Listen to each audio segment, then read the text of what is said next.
Okay, so we're getting ready to fit the outer cover now on the gearbox.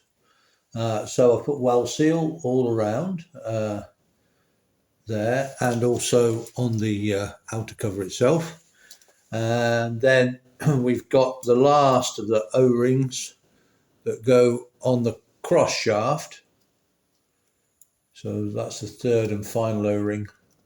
That's an oil seal for the cross shaft for the left-hand gear change. And then I've put a bit of oil on the various bearings, okay, that we've got, and some on here and some on the kickstart shaft as well. Okay, so we're all ready to go on.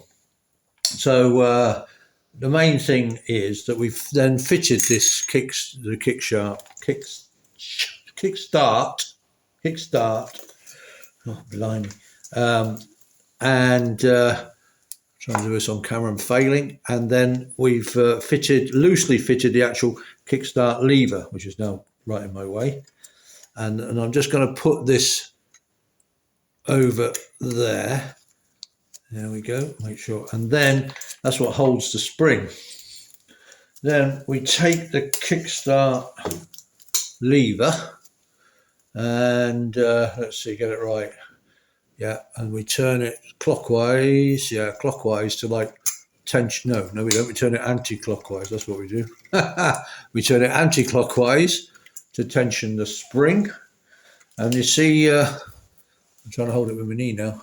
You see this sort of that there, that goes against this stop here, you know, and that's what. So we need to tension this. There we go. So I've got a good tension. But I need to turn it so that sort of cutaway there is below that spigot, because otherwise it won't go on. Okay. Then put it on over the two dowels. Come on. There we go.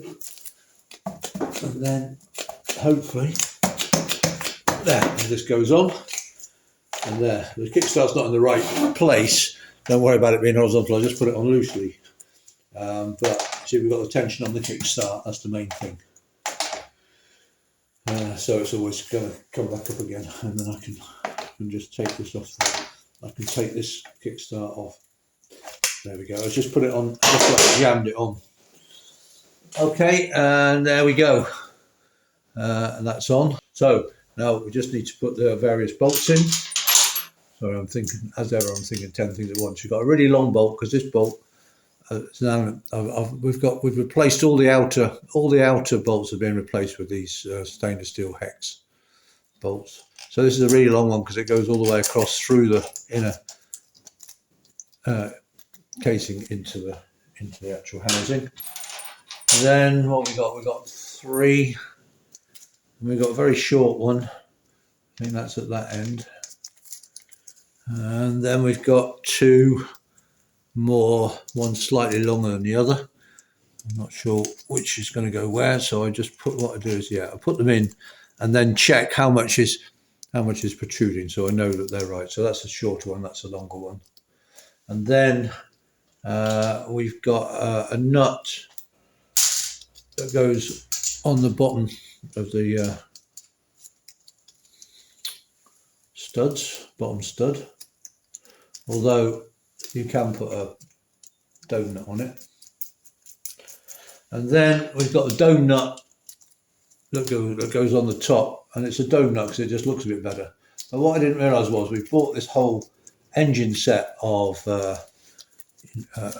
Allen bolts to replace the originals, but it doesn't come with a damned new dome nut, so I've had to order one separate, and I'll replace that. That's the old one, it's lost all the chrome on it.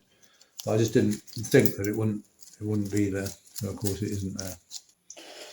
So one thing to note about the T160 gearbox is that now we've got the outer cover on, we want to check that the gearbox is working to some extent. I say to some extent because really you need the engine turning and the back wheel turning to successfully change gear. But at least we can check that we have got all the gears, even though they might be a bit sort of jumpy on the bench or might not locate properly. But the advantage is that we have a 1/2 inch socket here, and by lucky chance the jaws on this gear selector here that normally has the cross shaft attached to it, it's the same size, so I can put my 1/2 inch drive in there, and then I can use this as like a glorified gear lever to change gear. So yeah, we're in neutral at the moment, so I'll turn the back wheel and we'll go down into first, yeah, and then see if I can click back up into neutral, yeah, click back up into, I think, second, yeah, then third,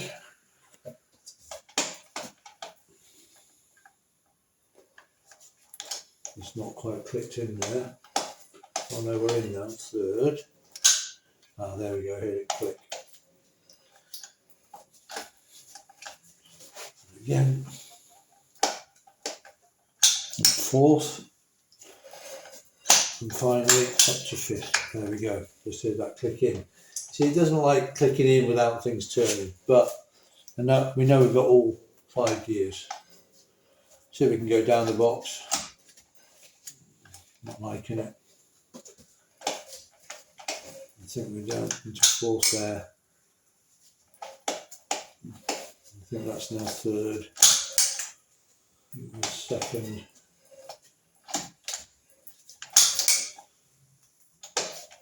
No, that's second, yeah.